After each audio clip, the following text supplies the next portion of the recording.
وہ یہ کہ اکثر لوگ یہ ہم سے سوال پوچھتے ہیں کہ قرآن حکیم دو گتوں کے درمیان ایک جگہ کے اوپر موجود ہے. اگر کسی شخص کو قرآن حکیم کی کوئی آیت ریفرنس کے طور پر چیک کرنی ہے تو وہ قرآن حکیم کی سورت کا نمبر اگر پتہ ہو، پارہ نمبر پتہ ہو، آیت نمبر پتہ ہو تو وہ پہنچ جائے گا. مثال کے طور پر اگر میں کسی سے کہتا ہوں کہ سورۃ الاحزاب میں آیت درود آئی ہے تو سورۃ الاحزاب اس سورت کا نام ہے، سورت کا نمبر ہے 33 اور آیت کا نمبر ہے 56. ان اللہ وملائکتہ یصلون علی النبی اللہم صلی علی محمد وعلی آل محمد. تو بڑا آسان ہے اسے ڈھونڈنا، یہ پوری دنیا میں سٹینڈرڈائز ہو چکا ہے یہ معاملہ. آیات کی نمبرنگ بھی ہو چکی ہے، سورتوں کی نمبرنگ بھی ہو چکی ہے، اور سب سے بڑھ کر جب نمبرنگ نہیں بھی ہوئی تھی تب بھی کم از کم قرآن حکیم پراپرلی جب مصحف کی شکل میں لایا گیا تو وہ ایک ہی جگہ دو گتوں کے درمیان موجود تھا. لیکن جہاں تک احادیث کا معاملہ ہے تو اس میں یہ فیسلٹی اس حوالے سے اویلیبل نہیں ہے. احادیث کی درجنوں کتابیں محدثین نے جمع کی ہیں، اگرچہ ان میں پذیرائی جو ہے وہ مینلی ان 6 کتابوں کو ملی جو میں نے سامنے رکھی ہوئی ہیں. صحیح بخاری، صحیح مسلم، یہ تو صحیحین ہے، اور اس کے بعد 4 سنن اربع کی کتابیں، سنن ابی داؤد، جامع ترمذی، سنن نسائی اور سنن ابن ماجہ. اور یہ جو سینٹر میں کتاب ہے یہ انہی کے نوٹس ہیں، مشکات المصابیح. تو یہ کتابیں اور اس کے علاوہ بھی اور کافی کتابیں ہیں. الموطا امام مالک ہے، مسند امام احمد ہے، سنن دارمی ہے، المستدرک للحاکم ہے، مصنف ابن ابی شیبہ ہے، اور کافی ساری کتابیں ہیں. لیکن یہ 6 کتابیں ایسی ہیں جنہیں اللہ تعالیٰ نے مقبولیت دی، اہل سنت کے ہاں یہ سٹینڈرڈ مانی جاتی ہیں. اور ایک غلط العام اصطلاح مشہور ہے صحاح ستہ کی. صحاح ستہ کی ٹرم جو ہے یہ غلط ہے. صحاح ستہ نہیں ہے، یہ کتب ستہ ہے، یعنی 6 کتابیں احادیث کی. صحاح ستہ کا تو مطلب ہوا کہ 6 کی 6 صحیح کتابیں.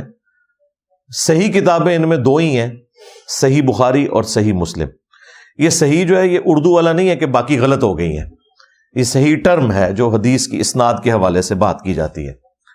تو صحیحین صحیح بخاری اور صحیح مسلم ہے. باقی جو 4 کتابیں ہیں وہ سنن اربع کی کتابیں ہیں، جامع ترمذی، سنن ابی داؤد، سنن نسائی اور سنن ابن ماجہ، اور صحیحین بخاری اور مسلم ہے.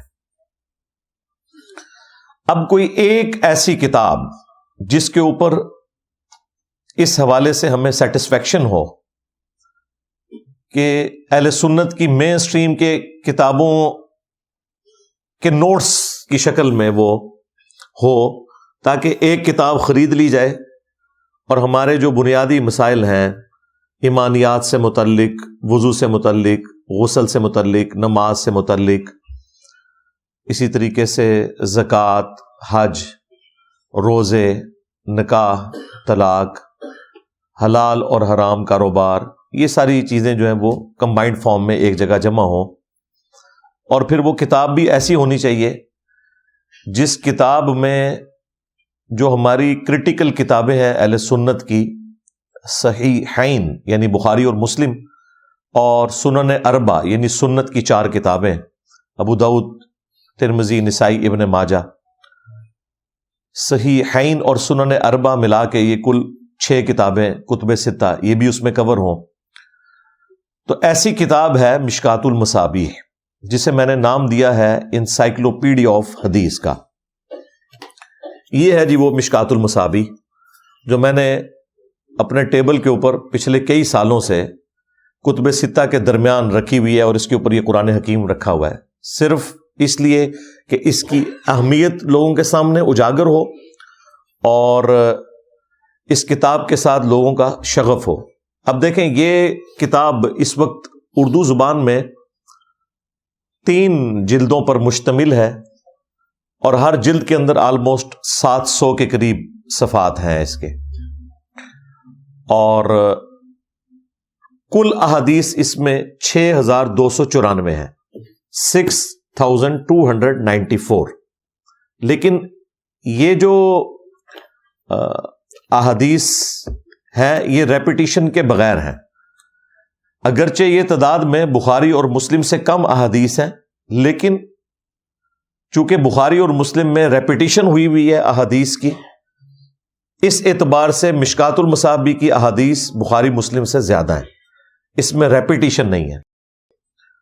یعنی بخاری اور مسلم میں اگر ریپیٹیشن نکال دی جائے تو آلموسٹ 4000 کے قریب احادیث ہیں بخاری میں، اور اتنی ہی مسلم کے اندر ہیں، اور ان دونوں کو بھی اگر کمبائنڈ کیا جائے تو آلموسٹ 2000 احادیث ایسی ہیں جو کامن ہیں، اور اگر اسپیسیفکلی دیکھیں تو وہ 1906 احادیث ہیں، 1906 احادیث، جو الگ سے ایک کتاب اللؤلؤ والمرجان کے نام سے پرنٹ ہو چکی ہے۔ فواد عبد الباقی ایک عرب اسکالر ہیں، انہوں نے پرنٹ کی ہے اللؤلؤ والمرجان۔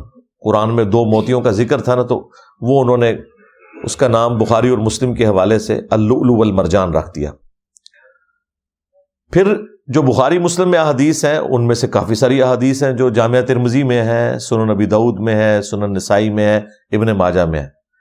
لہٰذا اگر یہ ساری اسکروٹنگ آپ کرنی شروع کریں تو جو اہل علم محدثین ہیں وہ یہ کہتے ہیں کہ یہ کتب ستہ ہوں یا باقی احادیث کی کتابیں ہوں، بمشکل یہ ساری احادیث ملا کر 10,000 سے زیادہ نہیں بنتی۔ یہ آپ کو اکثر جو سننے کو ملتا ہے نا، امام بخاری کو 3 لاکھ احادیث یاد تھیں، وہ 3 لاکھ احادیث نہیں تھیں، 3 لاکھ اسناد یاد تھی۔ ایک ایک حدیث کی بھی ہزاروں میں اسناد ہو سکتی ہیں، تو امام بخاری نے وہ مختلف اسناد یاد کی ہوئی تھی۔ یعنی اگر ایک صحابی ہیں عبداللہ ابن عباس رضی اللہ تعالی عنہما، ان سے 10 تابعین کوئی حدیث سنتے ہیں تو حدیث تو ایک ہوگی لیکن اس کی اسناد 10 ہو جائیں گی۔ ہر تابعی اگر آگے سے 10 تبع تابعین کو بتاتا ہے، 10 تو میں کم بتا رہا ہوں، سینکڑوں کی تعداد میں ہوں گے، چلے 10 بھی لیں تو یہ یعنی تبع تابعین تک پہنچتے ہوئے ایک حدیث کی 100 کے قریب اسناد بن گئی، اور یہ حدیث کی کتابیں تبع تابعین سے بھی اگلے دور میں لکھی گئی ہیں، تو اس وقت تک تو احادیث کی اسناد ہزاروں میں پہنچ چکی تھی، ایک ایک حدیث کی سند۔ تو اب ظاہر ہے جب ہزاروں میں اسناد ہوں گی تو حدیث تو ایک ہوگی لیکن سند اس کی ہزاروں میں ہوئی، تو ان میں سے ظاہر ہے چند ایک جو ٹاپ آف لسٹ اسناد ہوں گی ان کو چوز کیا جائے گا۔ جس طرح محدثین کے ہاں ایک مشہور چین ہے، اسے گولڈن چین کہا جاتا ہے، کہ اگر کوئی حدیث امام مالک جو ہیں وہ نافع سے بیان کریں، اور نافع عبداللہ ابن عمر سے، اور عبداللہ ابن عمر رسول اللہ سے صلی اللہ علیہ وآلہ وسلم، اس حدیث میں ایک گولڈن سند ہے، گولڈن چین ہے، جس میں یعنی کوئی ایسا بندہ نہیں جس کے اوپر کسی قسم کا اعتراض ہو۔